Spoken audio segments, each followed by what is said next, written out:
هو في كده ويعمل التحية لبيراميدز على اللي عمله النهارده بفوزه على بطل اسيا.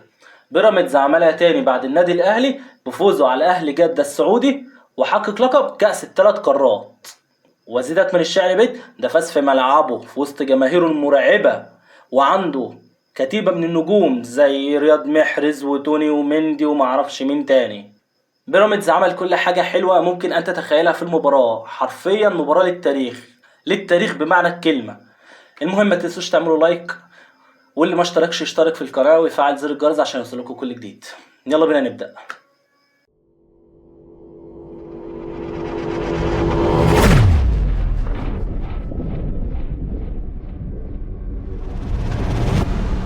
بيراميدز عمل موسم جامد الموسم اللي فات، وحرفيا كان فاضله التكة وياخد الدوري، بس في الاخر اخد كاس مصر ودوري ابطال افريقيا، البطولة الاغلى اللي تاخدها كده في حضنك وتطبطب عليها وتنام عليها الموسم كله. بعد غياب طويل جدا على البطولات، بس في الاخر بقى فريق قوي وقدر يثبت نفسه وينافس على البطولات الافريقية. بقت فرقة عندها ثبات في اختيار اللعيبة، ومش اي لاعب يقدر يلعب في بيراميدز. بالاضافة كمان ان هي بقالها سنتين لا عندها مشاكل في الفرقة ولا حتى بتسمع لها صوت. المهم يا غالي خلينا ندخل على كاس الانتر كونتيننتال. اول حاجة عملها كسب اوكلاند سيتي، وبعد كده راح عشان يقابل اهلي جدة السعودي. المهم بدأ الماتش بجمهور مرعب. ايه يا جدع انت، ايه ده، ايه الدخلة دي؟ انا حرفيا قلت بيراميدز هتعبي في شوال وتاخد بعضها وتروح بسبب الدخلة بتاعتهم. ايه الجمهور ده، يخرب بيت كده يا عم، بالراحة يا عم. انتوا متخيلين الجماهير كانت عامله ازاي؟ حرفيا كانت ماليه الملعب حرفيا، يعني انا مش فاهم يعني في ايه يا جماعه. ده بيراميدز اصلا ما عندهاش جمهور، انتوا متخيلين ده ولا لا؟ بيراميدز اساسا ما عندهاش جمهور. المهم بيراميدز بدأ الماتش الصراحه رجاله، قدروا يقفلوا الدفاع بطريقه رهيبه، بالاضافه ان هم مسكوا خط النص عليهم كده كماشه علشان يقفلوا الهجمات بتاعتهم.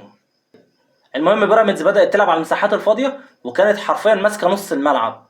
بس ايه الحلاوة دي يا زلاكا؟ ايه اللي انت عملته ده يا جدع؟ انت انا اول مرة اشوفك تلعب بالحلاوة دي. ده انت كنت مبدع في الملعب اقسم بالله، عرضيات وشوط من بعيد وبتلعب وبتدي اسيستات لفاستون مايلي. ايه اللي انت عامله ده يا جدع انت؟ والله العظيم انت كنت مبدع حرفيا يعني. ده انت كنت حاطط نص الملعب في جيبك يا ابني والله حرفيا يعني. وبرضه عايز اناشد باحمد الشناوي عشان شال فرص كتير كانت مهدده بالتهديف. بالاضافه برضه كان اسامه جلال برضه عمل ماتش كويس قوي.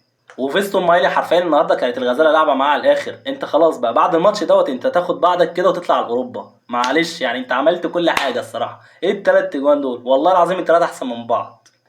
بس انت عارف اللي يضحك؟ اهلي جده كانت نازله الماتش وكانت مستهزئه قوي ببيراميدز، مش متخيله او مش مستوعبه ان دول بطل افريقيا ولا ايه بالظبط، انا مش فاهم.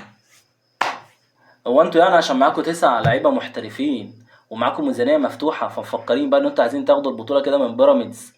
يعني اللي توتال اللعيبه بتاعتها ب 15 ل 20 مليون دولار، فمفكرين بقى ان انتوا هتاخدوا البطوله منهم وتاخدوا بعضكم وتمشوا؟ اصحوا، دول مصريين يابا. بس والله يا جماعه حقيقي الدوري المصري بتاعنا جامد وتقيل وفيه فرق حلوه، بس احنا اللي مش واخدين حقنا في الاعلام. فياريت بقى نبطل نقول ان الدوري السعودي جامد وبتاع ومعرفش ايه، والله العظيم كل ده فلوس على الفاضي. والله يا جماعه الدوري المصري اجمد بكتير قوي من الدوري السعودي، بالاضافه ان الدوري المصري يعتبر من اجمد الدوريات اصلا على الساحه. في الاخر بيراميدز راح على ملعبكم في وسط جماهيركم بالهيلمان اللي انتوا عاملينه ده كله، راح خد منكم البطوله وخد بعضه ورجع وصعدوا نص النهائي وباشا مستقانيوس كده. انا بقول لبيراميدز والله العظيم انتوا تستاهلوها، وانا كاهلاوي بس والله العظيم انتوا فريق محترم ورجاله. وانتوا كمان اخدتوا بطوله بعد ما النادي الاهلي هو كان البطل الوحيد للكاس 3 قارات، لا انتوا كمان حصلتوا عليها. وفي الاخر برضو البطوله ما طلعتش بره مصر، بجد عاش عليكم. رسالتي بقى للنادي الاهلي، انت بقى عندك فرقتين بينافسوا على البطولات المحليه والقاريه، فياريت بقى نصحصح كده ونفوق يا معلم، علشان انت ما بقتش لوحدك على الساحه. بيراميدز النهارده بتثبت نفسها انها قويه وبتنافس، فياريت بقى تعيد حساباتك علشان انت ما بقتش لوحدك. بالاضافه ان جماهير الاهلي متعطشه دايما للبطولات، خد بالك من الحته ديت. وفي النهايه بقول الف مبروك لبيراميدز والاهلي السعودي، انتوا بجد شرفتونا وشرفتوا الكره العربيه باداء عالمي ورفعتوا راسنا. ثانيا هارد لك لاخواتنا في السعوديه، وان شاء الله القادم احسن. والف مليون مبروك لولاد بلدي على الفوز المستحق، شرفتونا ورفعتوا راسنا ورفعتوا راس الكره المصريه قدام العالم كله. ما تنسوش تعملوا لايك وفولو وسبسكرايب عشان يوصلكوا كل جديد.